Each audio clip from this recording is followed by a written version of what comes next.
Pourquoi un manager bleu ne comprend pas un salarié jeune? Vous connaissez la spirale dynamique. C'est un modèle de développement humain et un modèle de développement social qui est élaboré à partir des travaux d'un psychologue américain qui s'appelle Graves, peut-être que je prononce pas bien.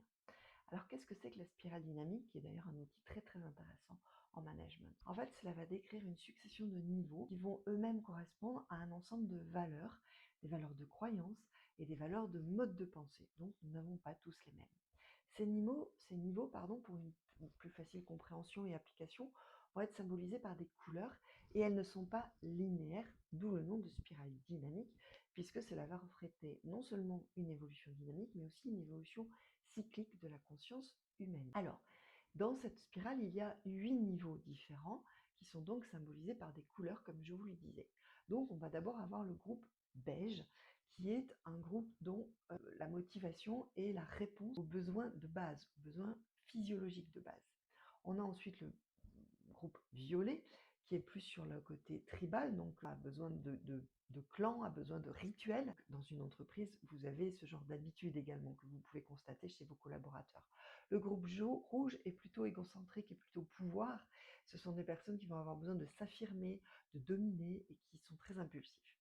Le groupe bleu, c'est le groupe de l'ordre et de l'autorité, donc ils vont avoir besoin d'obéir à une autorité supérieure, avec des règles strictes et claires. Le groupe orange, c'est le groupe de succès, d'individualisme, donc ils ont besoin de compétition, les oranges, et d'autonomie, bien sûr. Le groupe vert est un groupe lié à la communauté et à l'égalité, donc vont avoir besoin de relativité, de consensus. Le groupe jaune, dont je vous parlais au début, c'est un groupe qui a une vision très très générale, très globale, donc très flexible, très autonome, et qui sont souvent des profils évidemment de managers. Le groupe turquoise est le groupe holistique, c'est-à-dire qui a besoin d'une conscience du collectif, a besoin du groupe au sens collectif et donc de l'interdépendance des relations. Donc vous voyez qu'il y a beaucoup de groupes différents et ça va nous permettre effectivement, en pouvant comme ça observer nos collaborateurs, d'utiliser cet outil-là dans le management et dans le leadership.